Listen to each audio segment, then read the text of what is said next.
Hi everyone, welcome back to Brain Dump. My name is Kai.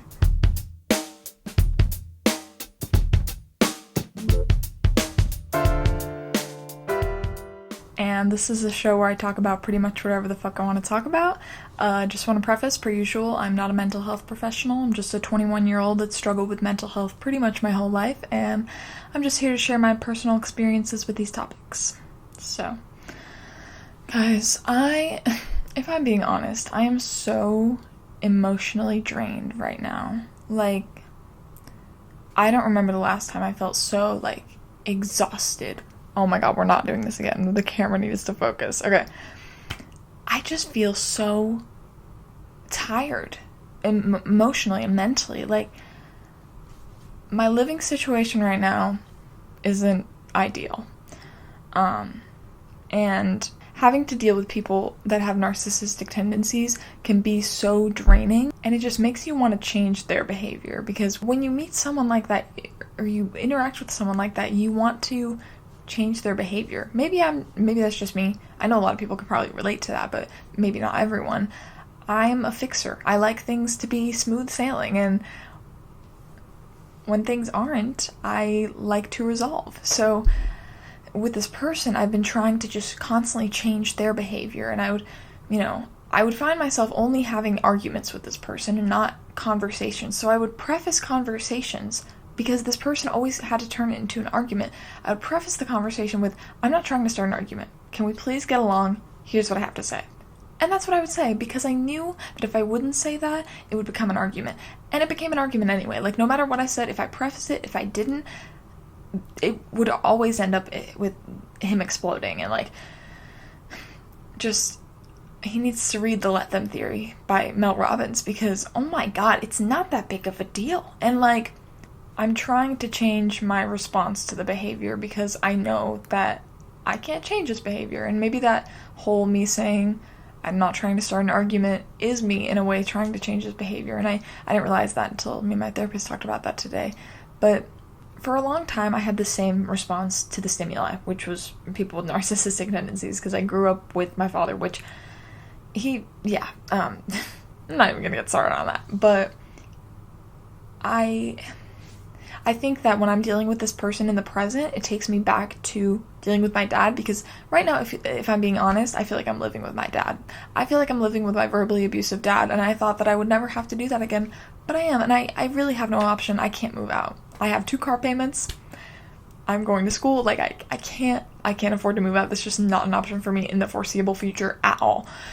And I'm stuck, and I'm living with my father again, and I fucking hate it. Why is this my life again? And so I want to change my response to it, because if I just go into it trying to control how they treat me and how they talk to me, I will never be successful, because I can't control that. People are going to react and respond and act however they want to, and the only thing that you can control is your response to it. And I know I've talked about this before.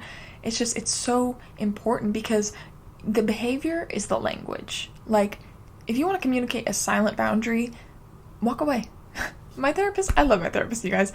I just came to so many epiphanies today during our session, because, walking away can be that silent boundary. And honestly, once you communicate that silent boundary, they can do with that what they will. You can't force them to see it or understand it. And you can be proud of the way that you handled it. I'm proud of myself for walking away and not interacting with that anymore, because I'm done. I know that it's not worth my energy to give my time and energy to my dad. I am living with my dad, and I fucking hate it. It's exhausting. I don't like being here, and I hate that, because I love living with my mom. I love my mom. And it's also so fucking draining seeing how he treats my mom, because I'm just seeing my parents again, and I'm seeing my dad verbally abusing my mom. And it's why are we going backwards? Why are we in this situation again? It's fucking ridiculous. And we're stuck. I'm stuck. We're stuck.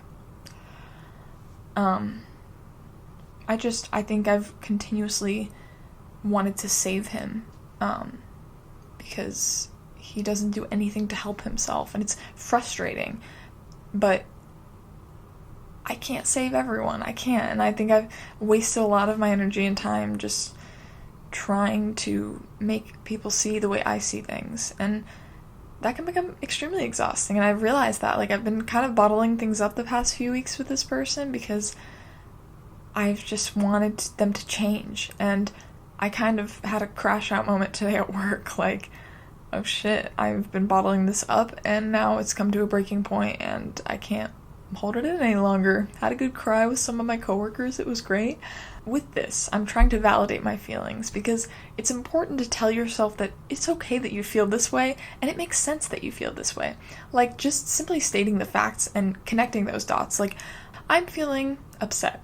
I am feeling trapped. And it makes sense that I feel this way because I am in this situation right now. And like, just connecting those dots and validating your own feelings, it changes the way that you look at it. And I know it's not just like that and it fixes everything. I'm not fixed right now. I'm still pretty fucking upset right now. And the way that I've trained myself to think is heavily influenced by my trauma. And I just want to fix. Because when I was a kid, everything just seemed broken. And I just wanted it to be normal. Because when I would go over to like my friends' houses, it's like, wow, this is crazy. You guys get along. You guys eat dinner together. It's wild because that's not my house at all. And I've always been a fixer.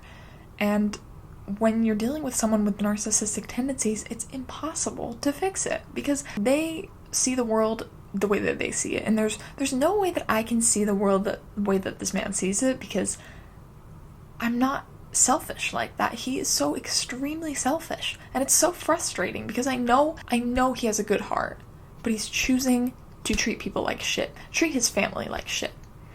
And it fucking sucks. And you're validating your feelings and you're saying you're feeling this way because of this. It doesn't mean you have to like it. You don't have to like that feeling simply because it makes sense. It can make sense and you can hate it. And I think that acceptance just comes later. And you can just say, I don't have to like it. And never underestimate the power of the word yet. I used to say so many things in my life with the word yet and never thought that it would ever come to fruition. Like, oh, I don't do open mic yet. And I said that last year because it was one of my goals of 2025 to start doing open mic and start performing. And now I do it. And it's like the highlight of my week. I love it so much. And there was a point in time where me and my mom didn't have the greatest relationship.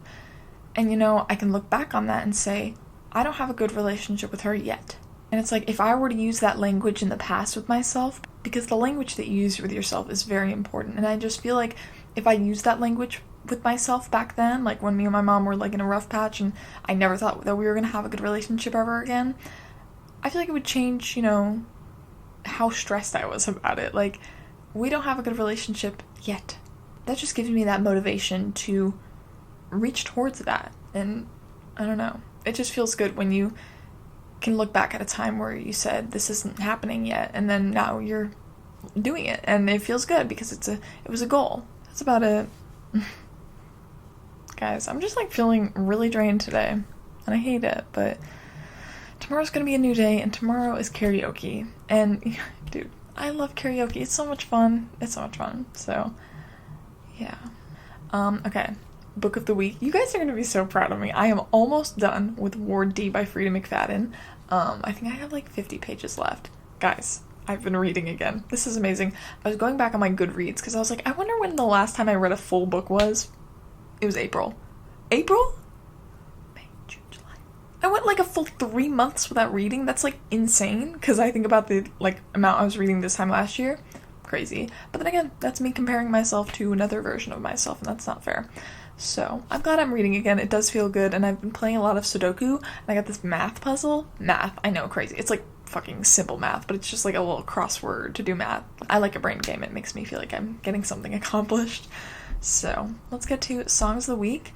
Talk It Up by Sammy Ray and the Friends, The Feeling by Sammy Ray and the Friends, Summertime by The Sundays, Kingston by Faye Webster, Sugar on My Tongue by Tyler the Creator, Ring Ring Ring by Tyler the Creator, and Something That I Want by Grace Potter. Guys, Tyler the Creator's new album? What the fuck?